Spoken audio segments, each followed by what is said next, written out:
1991년 1월 16일, 미국 테네시 벤턴 카운티의 작은 마을 캠던.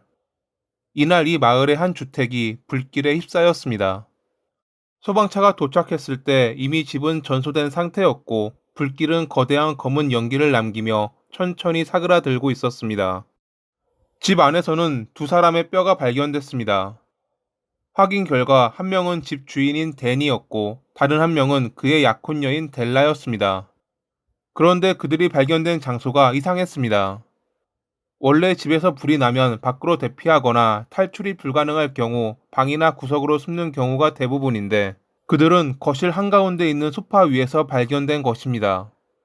이는 그들이 화재가 발생하기 전 사망했다는 것을 말해주었죠.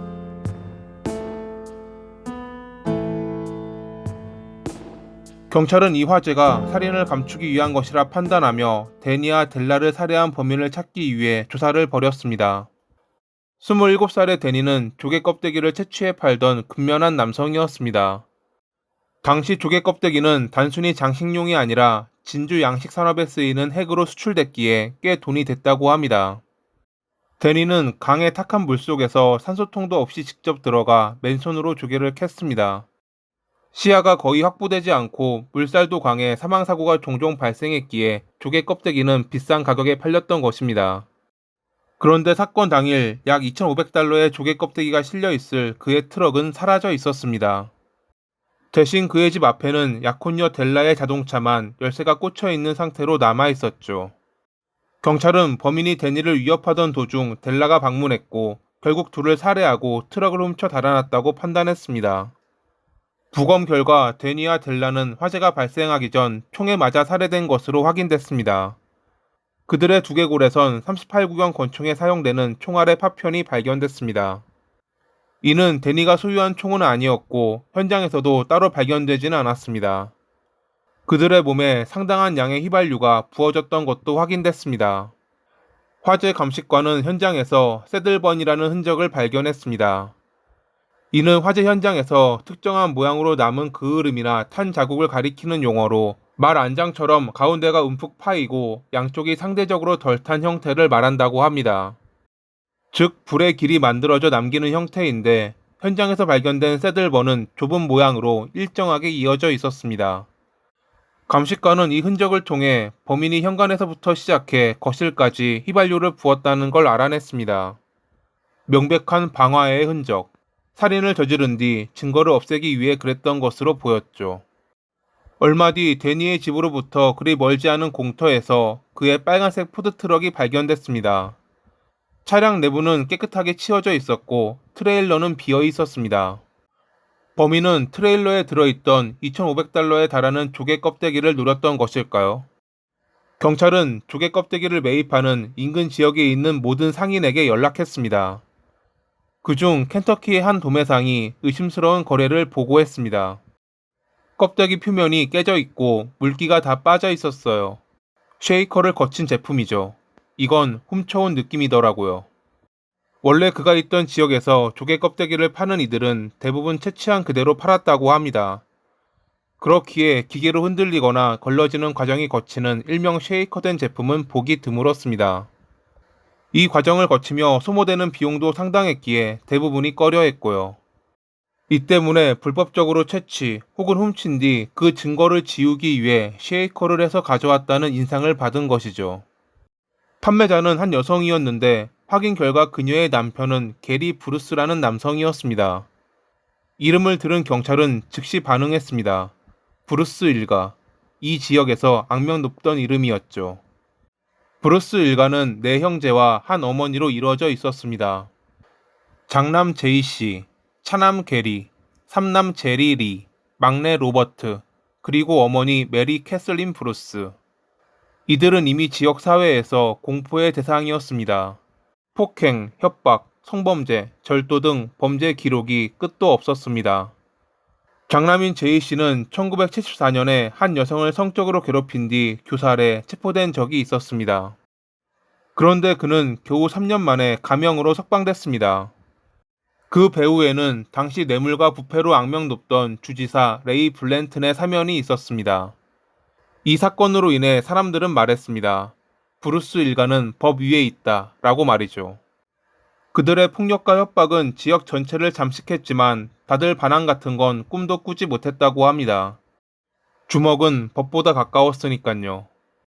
그러던 중 데니와 델라가 살해되는 사건이 발생했고 그 사건에 브루스 일가가 연루됐을 가능성이 있다는 문제가 제기된 것입니다. 경찰은 그들을 불러 조사했지만 어머니 메리는 단호히 말했습니다. 내 아들들은 그날 밤 집에 있었어요. 밖에 있는 창고에서 당구를 치고 있었다고요. 브루스 형제들 역시 모두 같은 말을 반복했습니다. 결국 경찰은 증거가 부족해 그들을 풀어줄 수밖에 없었죠. 주민 중 몇 명은 무언가를 알고 있는 듯 했지만 보복이 두려운지 누구도 그 가족의 이름을 입에 올리지 않았습니다. 그러던 중 FBI가 사건에 개입하며 공조팀이 꾸려지자 주민 중 몇 명이 조심히 입을 열었습니다. 한 익명의 제보자는 그날 밤 브루스 형제가 집에 있지 않았다고 증언했습니다. 지역 주유소 주인이었던 랄프는 사건 당일 브루스 형제가 주유소에 왔었다며 다음과 같이 말했습니다. 그날 밤 3명이 와서 5갤런짜리 통 2개에 기름을 채웠어요. 그리고 떠나기 전 한 녀석이 말했죠. 오늘 밤 캠던은 뜨거워질 거야. 점점 퍼즐이 맞춰졌습니다. 하지만 여전히 결정적인 증거가 없었습니다. 중요 증인이었던 랄프도 무슨 일이 있었는지 경찰이 다시 찾아갔을 때는 입을 다물었죠. 그때 실라라는 여성이 나타났습니다. 그녀는 장남 제이 씨의 전 여자친구였습니다. 조사관들은 그녀가 무언가를 알고 있다고 믿었습니다. 1992년 9월, 그들은 한 레스토랑에서 실라를 만났습니다. 그런데 인터뷰 도중 바로 옆 건물이 폭발하는 사건이 발생합니다. 순식간에 유리 조각이 튀고 사람들이 비명을 질렀습니다. 실라는 딸을 바닥에 눕히며 외쳤습니다. 그가 알아챘어. 우리를 찾았어. 그리고 그날 이후 그녀는 사라졌습니다. 그녀는 동생 집에서 옷을 말리다 외출했는데 그대로 돌아오지 않았다고 합니다. 잠옷 차림에 신발도 제대로 신지 않고 사라졌다는 건 단순한 실종이 아니라는 걸 말해주었습니다. 하지만 경찰은 이에 대해 제대로 된 수사를 하지 않았습니다. 그로부터 1년 뒤 사건에 새로운 단서가 발견됐습니다. 게리 브루스의 친구였던 한 여성이 브루스 형제가 사격 연습을 했던 곳으로 경찰을 안내했던 것입니다. 경찰은 그들이 표적 삼았던 나무에서 총알을 찾았습니다. 데니와 델라의 두개골에서 발견된 것과 동일한 종류의 총알을 말이죠. 탄도 감정 결과 동일한 총에서 발사됐다는 것도 확인했습니다. 이를 바탕으로 경찰은 게리를 살인, 강도, 방화 혐의로 체포했습니다. 그리고 제리 브루스와 로버트 브루스를 비롯해 데이비드라는 친구를 공범으로 어머니 메리는 위증과 사법방해 혐의로 기소했죠. 브루스 형제 중 유일하게 장남인 제이 씨는 기소되지 않았다고 합니다. 1993년 11월에 열린 재판에서 브루스 형제와 데이비드는 살인죄로 무기징역을, 어머니인 메리는 허위 알리바이 제공으로 8년의 징역을 선고받았습니다. 하지만 이야기는 여기서 끝나지 않았습니다. 1년 뒤 수감 생활을 하던 게리가 탈옥에 성공한 것입니다. 그는 여성으로 변장하거나 허위 신분을 사용하며 추적을 피했고 꽤 오랜 기간 도주 생활을 이어갔습니다. 캠던 주민들은 그가 복수를 하러 돌아올 것이라 두려워했지만 다행히 그런 일은 일어나지 않았다고 합니다. 14개월이 지나고 나서야 그는 내슈빌에서 붙잡혔습니다. 이 일로 인해 그는 추가로 10년의 징역을 선고받았지만 어차피 무기징역이라 크게 달라지는 건 없었습니다. 2016년에 게리는 FBI의 개입은 부당했다며 항소를 제기했지만 당연히 그의 주장은 받아들여지지 않았습니다. 여담으로 실라의 딸 크리스티는 여전히 어머니를 찾기 위해 노력하고 있다고 합니다. 유일하게 기소되지 않았던 제이 씨는 아직도 그 동네에서 불법 어획 등 나쁜 짓을 하고 있고요. 돈을 강탈하는 것도 모자라 사람의 생명까지 앗아갔던 브루스 일가. 이런 나쁜 사람들이 모두 사라지는 날이 오길 바라며 이만 마칩니다. 오늘도 시청해주셔서 감사합니다.